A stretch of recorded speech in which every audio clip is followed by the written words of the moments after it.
Well, hi everyone, and welcome to episode 112 episodes. I can't even believe I did that. But I'm so excited. And people hear me say that all the time.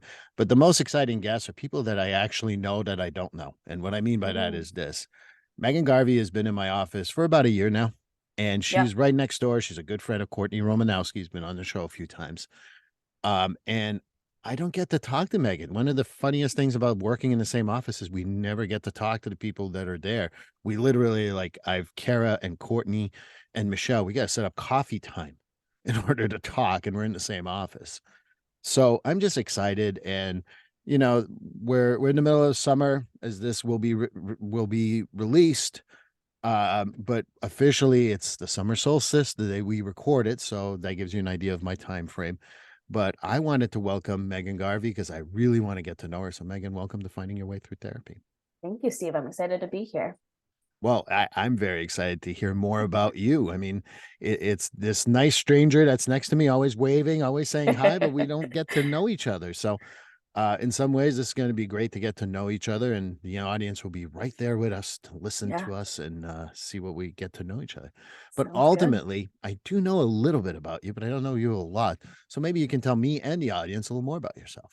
Yeah, definitely. So Megan Garvey, I'm a licensed mental health counselor and also a board certified dance movement therapist, which I know Courtney's talked a bit about dance therapy on this podcast before. This is my first year in private practice, and prior to that, I was working with children in a middle school in South Boston as a part of the Home for Little Wonders. I've been in the field for about 7-ish years now, so still fairly new um, comparatively. And prior to that, Thanks for making me feel older, Megan. not my intention, Steve, not my intention at all. Prior to that, I was a dancer actually. So I did not originally intend to go into this field when, 18, I'm figuring out what's the next step. I grew up as a dancer throughout childhood and actually went to college for dance. I have a Bachelor of Fine Arts in dance and had minored in psychology. And during that time, took an intro to dance therapy course. And that's kind of how I found myself where I am now, of just taking that one class in college that really sparked an interest in the field, in combining my love for dance and movement and my love for helping people. Well, I need to ask you a question. I know the Yeah. answer, but it's just by curiosity. So my kids are literally right now listening to Dance Moms right at this moment. And and I have a few girls on my soccer team that I coach. They're Hmm. they're dancers, and Yeah. I've always asked them the same question. I'm going to ask you the same thing. Is that the drama you got to go through when you're a teenager with all this crap of Dance Moms? I will say I feel like it really depends on the studio, but it's not uncommon from what I've heard. Luckily, I did not encounter that though. That was not like what I had to deal with, but there's Okay. definitely a lot of studios that can kind of fall into that drama, if You you know, will. and whoever's listening, I've just found you a business model that works. Grab your business card, drop it off at every dance studio, and Yeah. when mom goes and loses loses it, give her the card, and there you There you go. go. You've got a There you business go. model right there. And you'll definitely get the clientele, that's for sure. I look at the Dance Moms and I know it's an act because it's a reality show, Yeah, but yeah. still, I'm like, Jesus Christ, I'm not that competitive, and I'm a pretty competitive guy. It's like a whole different level. Like in the especially the competition dance world, it's like there's definitely, it's pretty cutthroat. I Jeez, think. Yeah.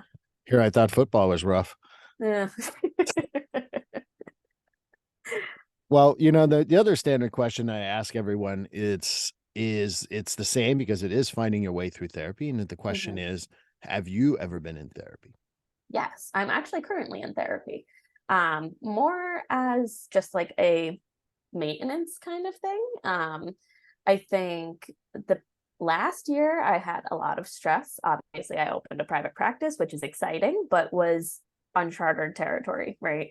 And at the same time was also planning a wedding and buying a house.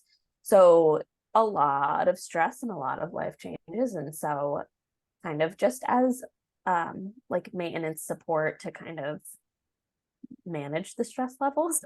Right. um yeah, but definitely I love my therapist. She's like so cool, and I think it's like fun to be on the other side of it. Also, it's Right. very interesting. I like being on the other side too and love my Hmm. therapist too. And one of the things that made me think based on what you just said, I think it's nice to debunk some myths when we do this stuff. Hmm. Even when good things are happening, starting a new business, getting a new house, getting married, Hmm. it's still stressful. Yeah. And I think that I just want to mention that because most people are like, oh no, stress is when bad things happen. No, you can have Right. all good things happen. That doesn't mean there's not stressful. Right, exactly. And I think that's one piece that I also try to tell clients is, when they're making progress and when we are at a point where we're revisiting goals, where are we at with them?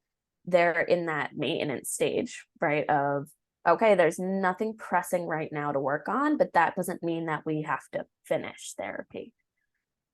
Right. But it also could be a place to pause and then know that they can always come back. So it really is something that I think it's not talked about as much. Tell me more. What do you mean that's not talked about? That as in how therapy goes long term or not? Or Yeah, I think that's what my thoughts were. I think especially coming from where I was before. So I was at a school, and so it was kind of just a client would enter onto my caseload. And since I was in a middle school, it was 3 years, sixth to eighth grade. Right. And so a lot of times, if a client had started in sixth grade, we oftentimes would see them until eighth and then discharge them at the end of middle school, where even if they had already reached their treatment goals. And so it's kind of that decision of, do they continue, do they take a pause? And I think being in private practice, there's a lot more availability to kind of say, okay, we can pause, or we can switch down to monthly. We can really just take the time to figure out what works best for them, as opposed to that very like structured model in a sense. do you think that therapy is for life or is there an end game, so to speak? I think it could be either.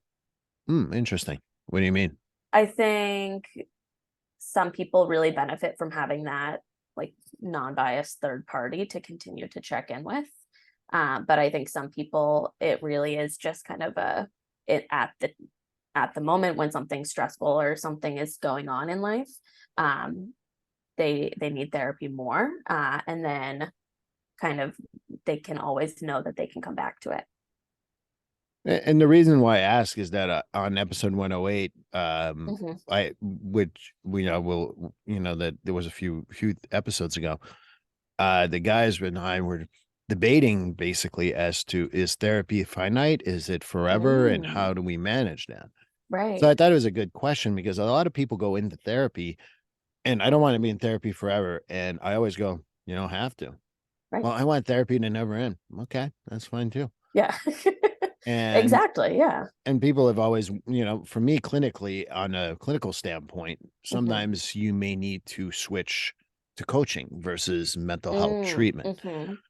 But ultimately, I think that at the end of the day, I'm going to be in therapy for life. Hmm. But right now, I probably won't see my therapist till the fall. I saw him a Right. couple weeks ago, and I won't see him till the fall. Yeah. But he always says, something comes up, you need to reach me. You know where to call me or text me or whatever. Right. So I think about it as if you want it to be a certain way, you can. Yeah. But I don't, just like a doctor, a mental health, a physical doctor. I always thought that mental health's the same exact way, but that's just me. Right. I would agree with that. I think it's something that, should continue to check in with yourself around, right? Of, okay, where's my head at? How am I feeling? Not just physically, but mentally, and also recognizing that the physical symptoms that might be happening could be related to mental health as well. So it's good to know that you think the same way. So okay, you can keep your office for another year. Woohoo! But no, I think it's always an interesting standpoint because I think people don't go into like they don't know how what to do when they go into therapy.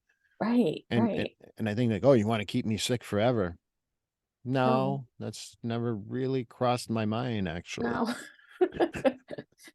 I want to be someone that you can talk to and feel comfortable around. And I think that's the big piece of it is finding the right therapist that you connect with on that level, and also building that relationship with the client where they can feel comfortable saying, "Hey, I need to take a pause and let's just check back in a year."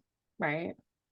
One of my male clients who comes in every 3 to 6 months, Hmm. he says it's his oil change. I like that. That's good. Coming in for my oil change. All right, let's go. Okay. Everything's good, everything's going okay, or everything's not going so well, and maybe we Right. schedule a couple of close ones for about a month, and then after that, he's like, All right, I'll come back. I have fixed everything I needed to fix, There you so to go. speak." So, just want to mention that. But Yeah. the other thing I want to mention is that I've met you. I want to say last June at a Hmm. networking event that we had, Hmm.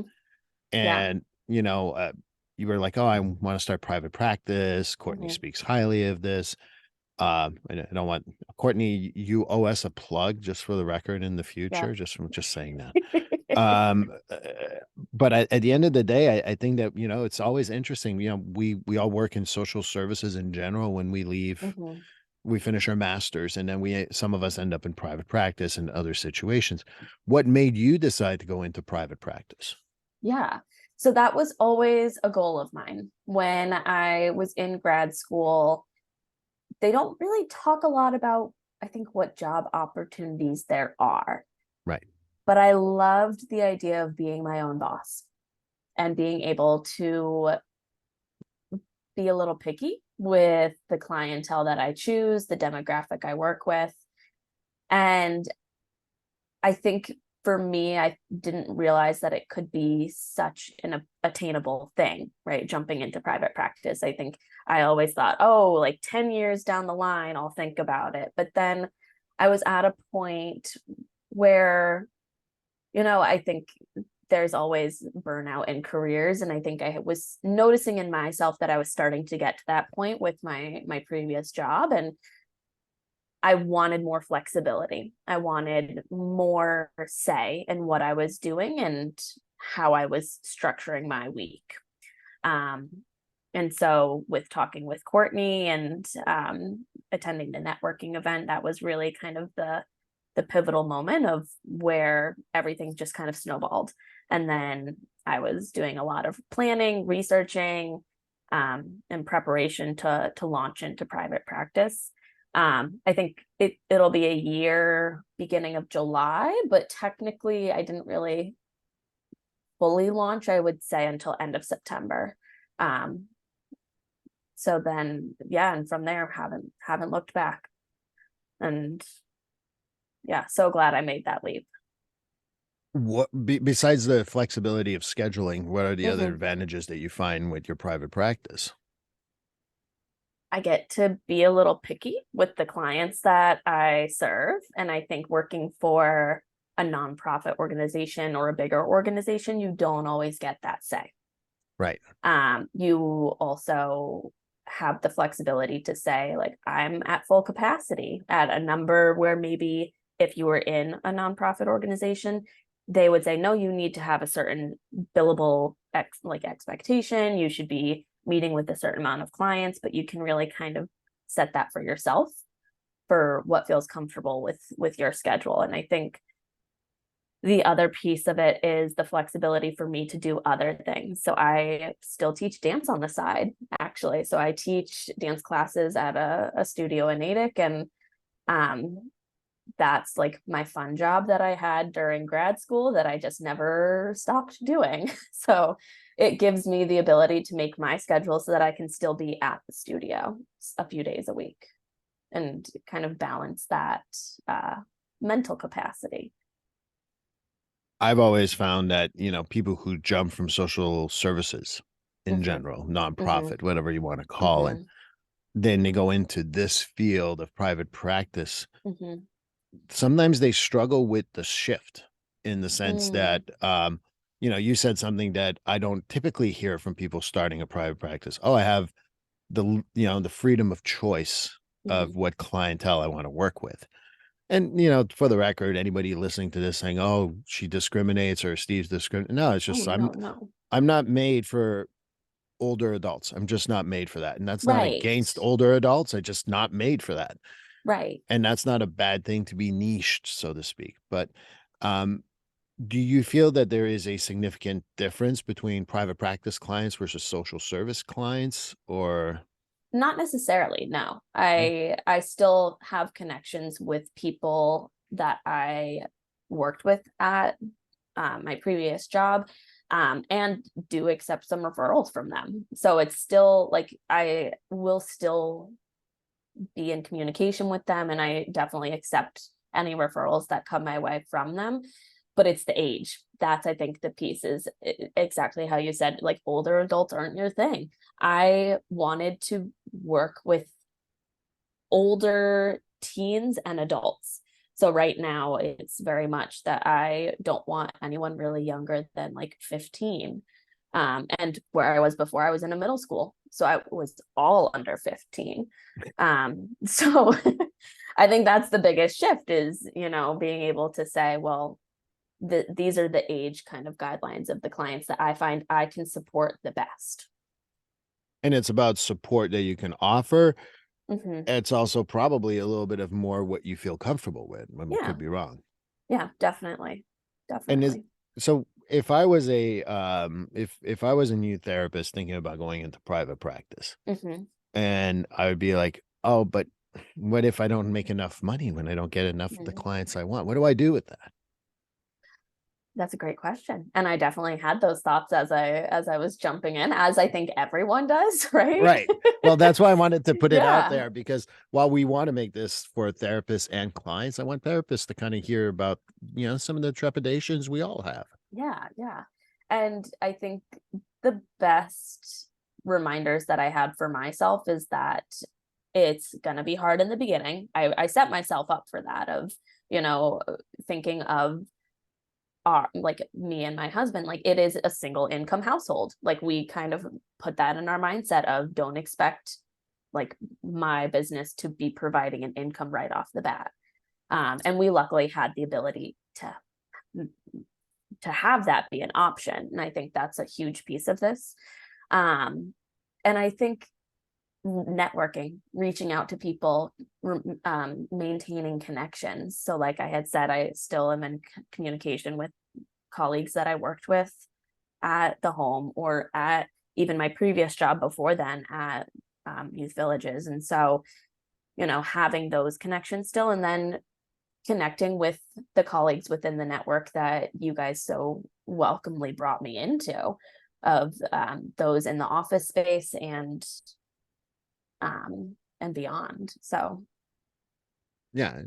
yeah, I, and I- really just connecting and saying, hey, I have openings. These are the boxes that I kind of like to set of clientele that I'll work with. And if you see if anyone fits those boxes, send them my way and we'll talk.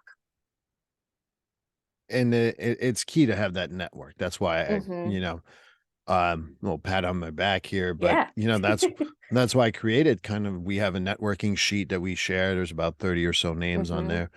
And I think it's important to have those reach to other people because we won't be Yeah. able to do it on our own. No, not at all. So, are you alone when you work in private practice, or do you need to network in order to feel less alone? I think having a network is important. I think you mentioned the word alone. It can be a very isolating job being in private practice. I mean, exactly how you started this show is, we've shared a wall for in the office space for almost a year and we don't ever really talk. And so we're in the same space, but there's not that opportunity for connection, say at any other job. It can be very isolating. And so having that network of colleagues that you can reach out to, whether that be for a question, whether that be to grab coffee, whether it be to ask insurance questions or billing questions, right? Having those people that you can rely on, for support in any way. And that's, if it wasn't for this networking, I Hmm. wouldn't have met you. Exactly. I mean, to me, that's how important the networking is. Yeah. And I'm not just trying to be nice to you, but it's one of those things that, Courtney is introduced you, and right Hmm. away I felt we could get along. And Yeah. then people like, really, that's that easy for you? I'm like, you got to Hmm. be able to work with people, number one, but number two, you also have to trust your gut. If I had the, Hmm. oh, I would have been like, Right. no, I think we're full. No, Courtney's alone in her office. No, no, no, no. It's because I lie down there most of the time. So yeah, I you need to can't take come a in. nap in her chair Yeah, my every chair Monday and doesn't work. Thursday. Yeah. But I think that the other thing that I really appreciated of you, and I think Hmm. that that's something that I think that everyone in our office commonly shares, despite having many differences, Hmm. is that we really see our job as a therapist as a privilege, and we really enjoy Yeah. being a therapist. Um, you know, but maybe you can tell me more about what you think are the advantages of being a therapist and what are the positives that come from that. Yeah. I think there's definitely a lot of positives. And, one of those being, I think there are certain people that just have the drive and desire to help others, right? And especially in the space that we're in, we have the ability to really support people in going through difficult chapters of life. And also just being a person that they can rely on, right? I think there's so much to be said about that consistency and the being able to build relationships with people and connections. I think those are the definitely some of the things that excite me about being a therapist, is being able to connect and relate with others. Um, yeah, I'm trying to see if there's You know, any. for me as a therapist, I am always touched by people sharing very personal stories Mhm. and some stuff that they said I've never told anyone that. Yeah. And it's such a great thing to have. And ultimately, I also think that there's, therapists may not agree and you may not agree, but I think you will.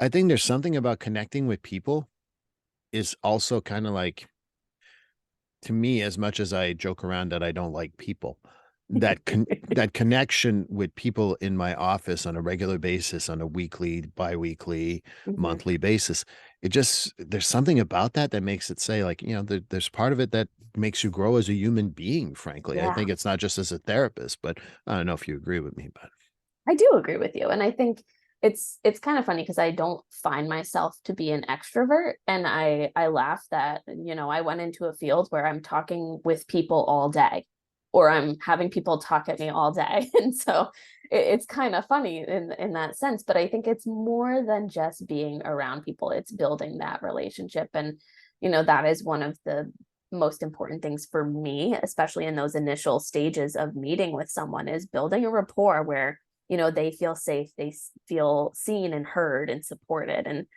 um I think part of that is also like the dance movement piece, a little bit of being able to connect with them in a way where they might not even realize that I'm connecting with them, right? Being able to read their body language and kind of assess how they're feeling in the space, even if they're not verbalizing it.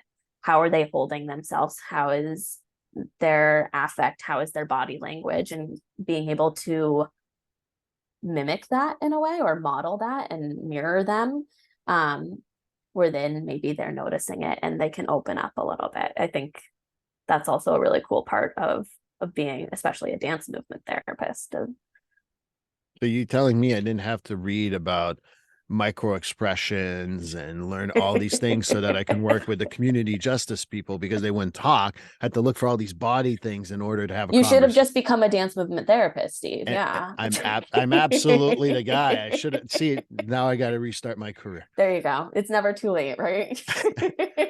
But when you were saying that, that's all I can think of. I'm like, oh shit, it's the same thing I do Yeah, because it is. Yeah. you're paying attention to certain Mhm. things. Yeah. So, and one of the things that comes to mind, and I joked around with Courtney Hmm. and a couple of more people about this, but so I have a few friends who went to Lesley College in Yeah, yeah. Massachusetts. And I said, so when you do, dance movement therapy, is it that everyone starts breaking into like a sudden dance and they're like, they put their leg up and do some plies and releves right in the middle of a session, before the session? How does this work?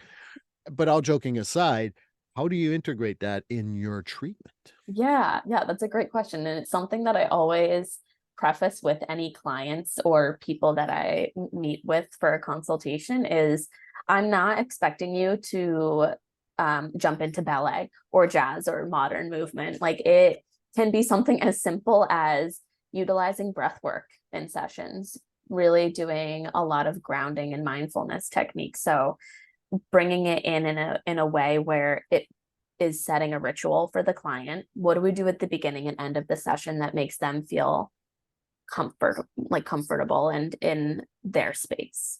Their space meaning like being in the space with me where they feel comfortable and Right. like open to share. Um, so a lot of times it's breath work, sometimes it's movement in a way where we stretch. We do almost like yoga practices in a way where we can do a sun salutation and really recenter the the client in the space, or after using talk therapy to go through a really challenging process. And I think another piece of it that maybe the clients don't realize is I am using it as kind of an assessment tool, like we had said, of like where are they at today, and really meeting them where they are in the space. Tell me more about assessment tool. I'm curious about how Yeah. you assess people. So part of our training at Lesley is movement analysis, right? Noticing small movements, noticing how clients hold their body. Is it rigid? Is it relaxed? Are they slouched over? Are they more open? And noticing those little tiny body movements to see what how they're feeling, right? They might not verbally say, oh, I'm really anxious about this, but noticing, are they more closed off?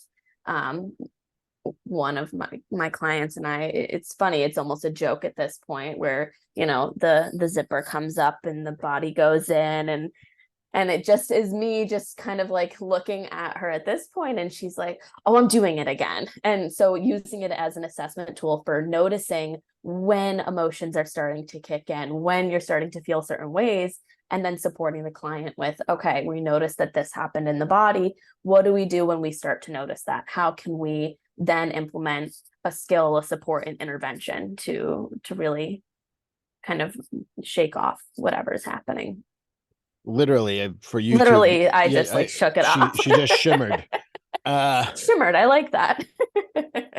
I think that's a good way to kind of like, if I go on YouTube, it's worth it. Yeah. But yeah, I think that it's a good way to give people that feeling. Yeah. I notice body language and micro Hmm. expressions, and I just make an observation. Hmm. Um, do you find that when you do use some of these techniques and these assessments, Hmm. do you feel like people start talking more, talking less, feel different, or I think it depends. And I think part of the work as a dance movement therapist is recognizing when it's appropriate to uh, identify it versus not. So with that one client I mentioned, I can identify it for her, and she uses it as a way to really kind of notice what's going on in her body. But there are definitely some clients that maybe don't feel comfortable with that. And so then that's just a mental note for myself. And then we continue to move on, and I try to use more talk therapy approaches, especially if they're not into the dance movement therapy stuff. Um, so it can really vary client to client if they talk more or talk less. what I find interesting too, and for my colleagues in my office that will hear this, it's nothing about you guys. But one of the mentions that I want to do is that I'm not typically there on Mondays, but I am there on Thursdays. Mhm. And one of the things that's very noticeable when people leave your session, because we tend to end just about the same time, Yeah. all your clients leave with a smile. Yeah. And Is that by design? Is it by how? I mean, it's and again, nothing against any of my colleagues, past, present, or Right, future, right. but it's a very noticeable thing that, I can hear laughter. I can hear a lot of great things when the Hmm. session's over. And I just want to mention that because I don't know if there's anything you're doing for that, or is it just happening? I think it's just happening. I think for me on in my mindset, my goal is obviously as we talk about structure of a session, we all learn how to kind of fluidly move through sessions when We do. I we're mean, we or do. maybe I did. I don't know. Maybe I learned self-taught, maybe. Yes. No, no, it's Leslie's great education. Leslie College, Yes, you owe us a few yes, dollars here. yes. But I think my priority I prioritize at the end of each session a sense of grounding, right? I want to make sure that they're leaving that space feeling that they had closure from whatever we were talking about, but also ending it in a way where they feel confident to move forward with their day. I think a big piece of that was when I was in a school doing, so I did outpatient therapy in a school setting. And so it was extremely important for us to make sure that that client was in the right mindset to then walk back to class, Right. right? And re enter into a classroom. And so I think that's a piece of it that I continue to carry with me in private practice is I want to make sure that wherever they're going next in their day, they're feeling that we had some sort of closure. And it just so happens that they're always smiling, I guess. I don't know. What's interesting is I mentioned that because this is a comment I got from my the late great president of my old agency, Bill Taylor. Hmm. Hmm. I'm not I worked with people in the criminal justice system, people in Hmm. crisis, and one day he was waiting in the waiting room, and I can share the other part of the story off air because there's a funny story that goes with that too. Okay. But what ultimately he said, he's like, I've been watching you. Everybody leaves your session with a smile. And I said, why would you ever go back to a treatment where you're leaving with a frown or you're pissed Right. off? And he's like, that's brilliant. He's like, is Yeah. that training? I don't know, training myself, I guess. I Yeah. don't know. Yeah. So, and the other thing I want to mention too, and again, I don't think we have a class on this unless you had one at Leslie. I certainly didn't have that assumption. One of the things I've learned is that if I have to extend 5 minutes in order for a person to leave with a smile or feel better, Hmm. then I just go ahead and do it. Same. And I don't know if you do that too, but I do. Yeah. I will go 5, maybe even 10 sometimes if it was a deep session and we're needing a little extra time. I'll go a little bit over if it means that they are able to move into the next part of their day feeling good. it's always important for me. Not, and we joke about the smile, and I think that's important.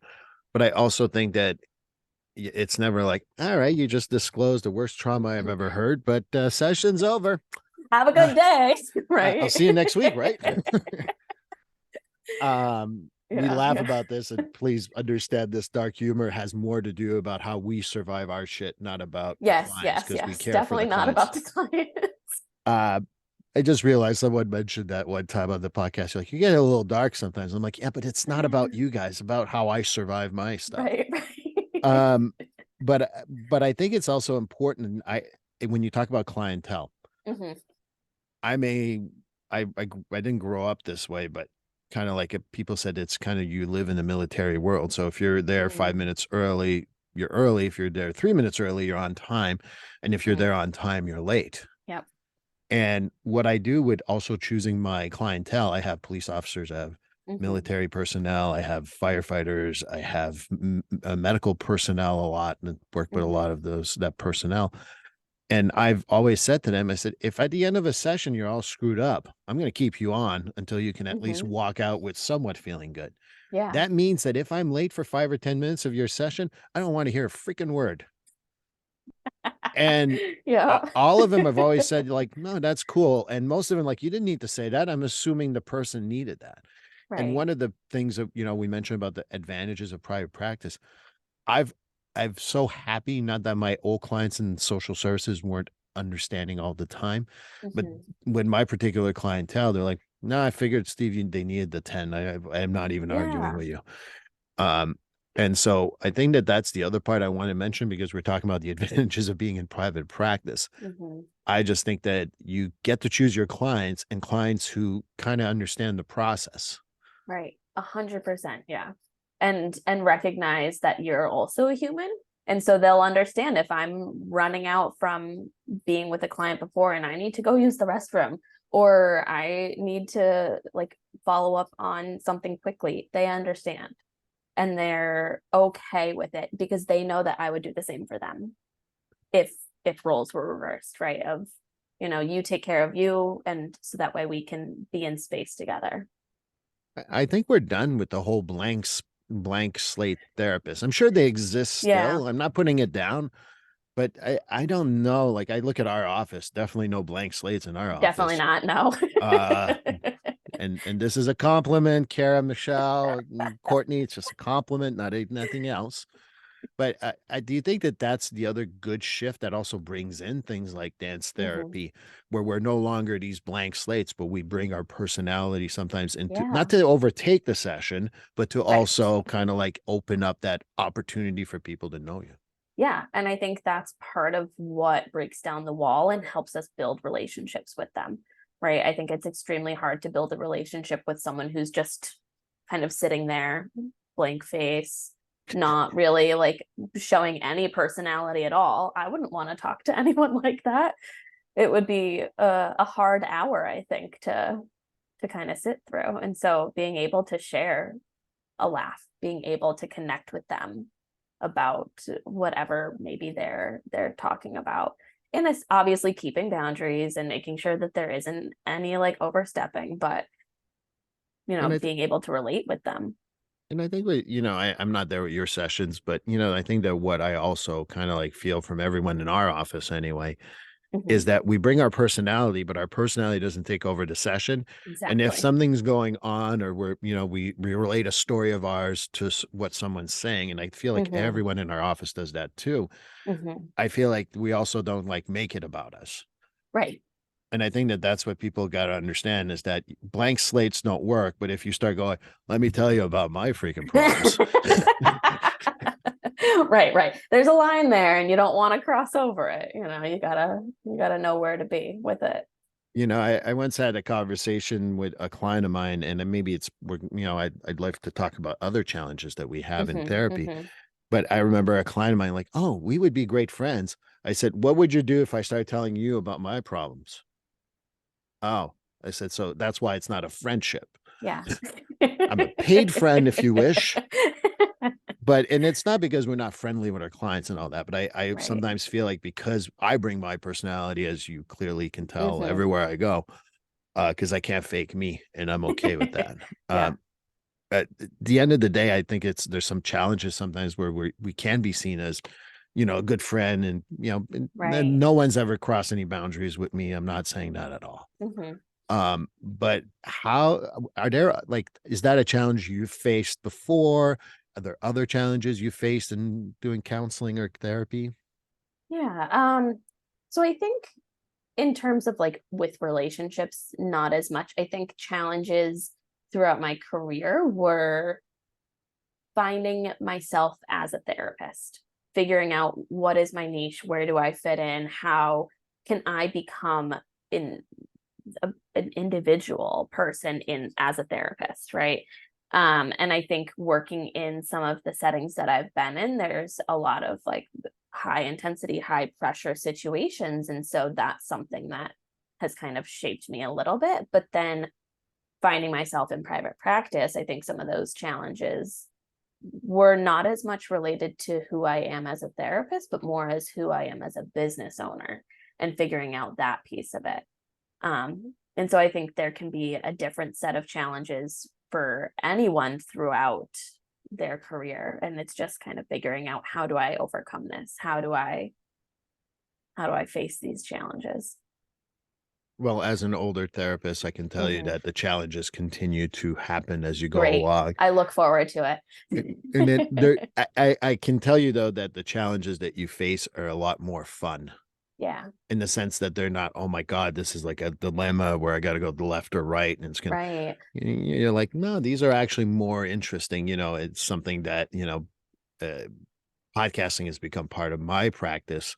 Hmm. Um, because again, clients, whoever I've ever worked with, you can listen to this, you can think whatever the hell you want. But sometimes it gets tiring. I've been doing Yeah. this for 23 years, but I've been high intensity crisis work, high Hmm. intensity outpatient in a community setting.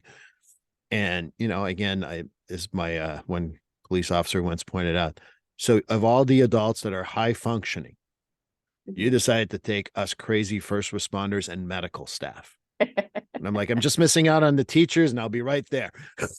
There you go. And again, don't get offended. If you're offended, call me, but it's not meant as an offense. But I think that for me, one of the challenges is to learn to manage my tiredness because Hmm. even though I love that work and I don't think I could ever do the whole other stuff, and I'm not saying any other problems are less, I'm just saying I Hmm. couldn't do it myself.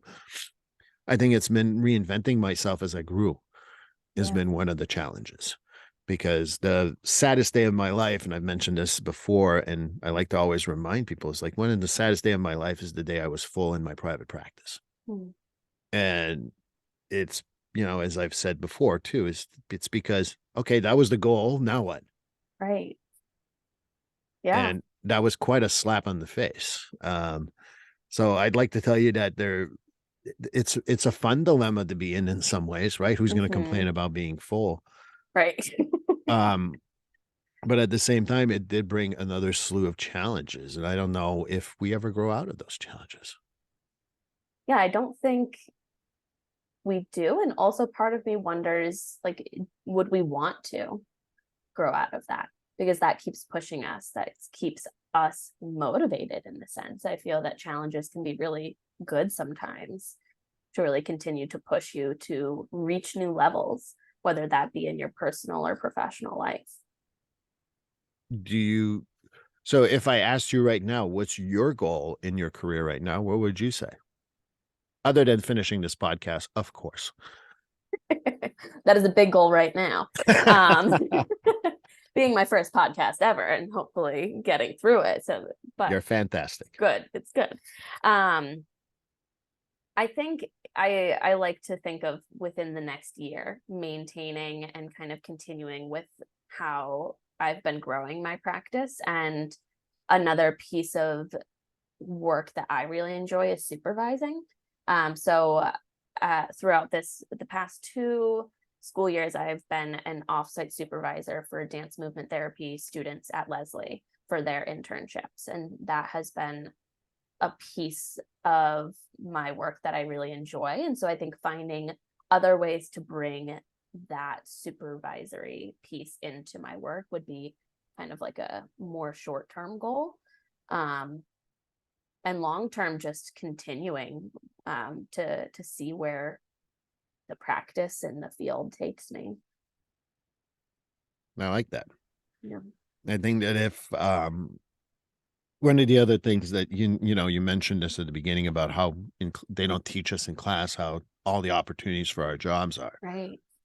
The other thing too is we don't get to have a class that tells us that you can reinvent yourself. Right. You Right. can change pace, You Hmm. you decide you wanna do less of this, and you wanna go do supervisory stuff, that's fine. You wanna Hmm. spend more time traveling and training people and coaching people, you can do that. Right. Um, I think that the other thing that comes to mind when I was listening to what you were saying is that I don't remember unless you've again, I never wanna say that assumption is the end all, that be all, Hmm. but did you have a class as to like, "Oh, what are your goals as a therapist in the future?" Not that I can recall. I think I think we had conversations about it sometimes in like my supervision class. Within like the dance therapy program, we had a very small supervision class both years that aligned with our internships, and it was 5 to 7 people in a class. And so we were able to have more conversations about, opportunities within the field. But I think part of that was the professors I had. and them sharing about the different opportunities that they've had as a dance movement therapist, as a licensed mental health counselor. And so it opened up kind of the idea that there could be a lot of job opportunities, but there wasn't ever like a goal setting. Where do you want to go with this? Right. And I think that would be important to add. I think there are a few things that could be helpful to add to curriculum, but that's just me. Well, the other thing too is I don't know, you may not know this, but I'm actually a child and family specialist. That's what I went to Mm. Assumption for. How many Mm-hmm. kids or families have you seen walk into my office? No. Right. No. And I think that that's the other part too that I wish, would and it's nice because I work with people who are in their 30s and sometimes they Mm-hmm. have kids and they're like, "Oh, I have a question about this development." And I go Right. boom, Yeah. boom, boom, boom. And I'm like, "Oh crap, I still remember that. That's pretty It's good." back in the file of facts of the brain. It's like, let me pull it out. Let me. But I don't have any interest in working with kids. Right. Just because, and again, you can listen all you want, but or not, you can cut it off because that's what life is. But I just couldn't stand the parents. It wasn't the Yeah. kids. Yeah. And I, yep. I think you relate. I do. And I think that is one of the hardest parts of being a child therapist is the added work of then collaborating with the parents, having the parents come to you with more concerns or other comments or questions or needs. And yeah, I enjoy working with adults, which is kind of funny. It's like I chose to not work with children anymore because I didn't want the pressure of parents. But then I'm like, but I'll work with the parents as parents. And so I think there's like very much like it's like I'll do one or the other, not both.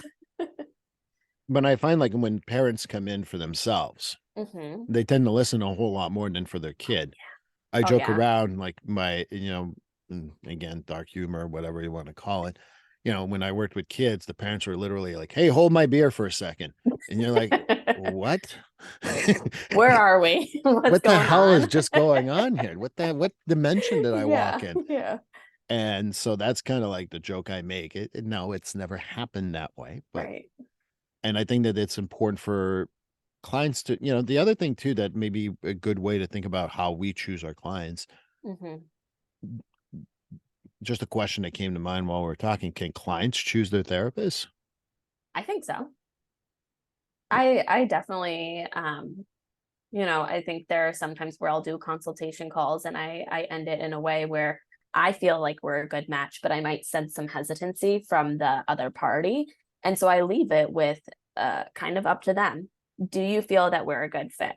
Because as much as I want to make sure that I can support them with whatever goal areas they have, I want to make sure that they're able to connect with me. It shouldn't be a space where you're dreading to go talk to this person. It should be, oh my gosh, yay, I get to go to therapy today, right? Which maybe they're not always that excited all the time, but like I like to think that sometimes maybe they're excited in that way. I think that's the other good change from social services versus what Mm-hmm. we do because, in social services is like, here's Megan, she'll do your intake Yep. and this is your therapist. Yep. And well, for us, I mean, like, if it smells like a rose and looks like a rose, it's Mm-hmm. probably a rose. And if, it doesn't feel right and doesn't look right, then you got to trust that too. And I Mm-hmm. think that clients need to understand. I know I'm not everyone's cup of tea, and that's fine. There's nothing wrong Right. with that. Megan is not the cup of tea for everyone, and that's okay, and that's Exactly. fine. So, giving people chances to think about it in a different Mm-hmm. light might also be helpful. Definitely. I agree. Well, for someone who was nervous, we're getting close to the hour mark already. That went by fast. Right. That people always say, like, "Oh, Steve, you're just being nice." I just looked at the clock and I'm like, "Oh my God, this went fast." Um, so anything you want to add, anything you want to talk about, plug or whatever that you want to put in here? Yeah, I think thinking about what to plug, right, is um a little bit about myself and a little bit about dance therapy, right? So kind of doing a little plug of, if you're thinking about private practice, take the leap. It's not as scary as you think it could be. Um, so my practice in New Leaf Counseling LLC, that's my company. That's my work, which is really exciting, and I love it. And you know, thinking about other things that have brought me to where I am. So dance movement therapy obviously is why I am where I am today. And so taking a moment to plug a little bit about the American Dance Therapy Association and all of the resources that they have available on their website. It definitely has a lot of really cool resources where you can find a dance movement therapist near you. You can look at programming if you're interested in becoming a dance movement therapist. There's all the information on their website of the different tracks that are available. So Steve, there is still a chance for you to become a dance movement therapist. Perfect. They have a fast track of you don't have to go to a university or a college. So All joking aside, it sounds interesting though. yeah. um and I think just like a quick thank you to you and Courtney and everyone who kind of supported me in this first year of private practice, as we talked about on the podcast, that it really does take a network of people to continue to support each other, and in turn supporting those others' goals. I appreciate, I will put in the show notes links to your stuff as well Yeah. as the dance movement therapy website. Hmm. The other thing I want to mention, so for everyone understands, sometimes podcasts put on a show and all that fun stuff. And yes, there is a little bit of my persona in here, but I truly appreciate Maegan for who she is. And I don't compete with any freaking therapist in my area or anywhere in the world. And the reason why is that we're all in the same boat. We want people to feel better. If we run out of Exactly. people, I'll find something else to do. Right. I like working in supermarkets anyway, so I'll go and do There you that. go. I love Yeah. that stuff. Yeah. But ultimately I want to make sure, because sometimes I just feel connected to just about most therapists that I've met. Hmm. And most people are like, well, what if they get more clients than you? Great. Good for them. No skin off my back. And I want to mention Yeah. that because, I think that even though like we're not that connected, unfortunately, because of scheduling and all that, Yeah. there's true love between the therapists in our office. And there's Yeah. always like, oh no, that's a Kara person, or this is a Right. Megan Yeah. person, or what have you. It's not about, oh my God, if I don't take this client, it's going to be taken away. So for clients who feel that maybe Hmm. you get pushed to someone else, maybe it's because we thought it was a better connection, and it's Yeah. because we don't compete with each other. It's just Hmm. not, we just don't do that. Yeah. 100% agree. And I think that's the beauty of the work that maybe isn't talked about, right? Is that it's not a competition. It is simply, we want to help people. And if we don't feel like we're the best fit for them, how are we helping them? And if we're not, they need to go to someone that can help them. And that's why, like, when you came in, and anyone who comes into my office or even people who call me off, Hmm. I I want to do everything for them to succeed. Hmm. And I think that I get that from you. And, that's why I think our office is so well, uh, it's so fun, and wish we It could is. hang out. Yeah. I know, me too. But we just don't. So I just wanted to thank you and leave on that, because I think it's important for people to hear that, because sometimes they Hmm. they don't like, really. I'm like, yeah, you can have, and I don't think you want that. But you have 40 clients every week, and that's what you want, and you can do it. And I've got, congratulations. Nothing's going to change in my relationship with you. I'm Right. just going to be happy for you. I want to Exactly. put it that out there too. Great. Yeah, I agree. Well, Well, I appreciate it. You were going to say something I was like, gonna say thank you so much for having me on the show, and thanks just so much for being a support through all of it. and it's interesting. While we were talking, I came up with a couple of ideas. If I ever invite you back, you're willing to come back? Yeah, All right, definitely. perfect. Thanks, Maegan. Thank you so much, Steve.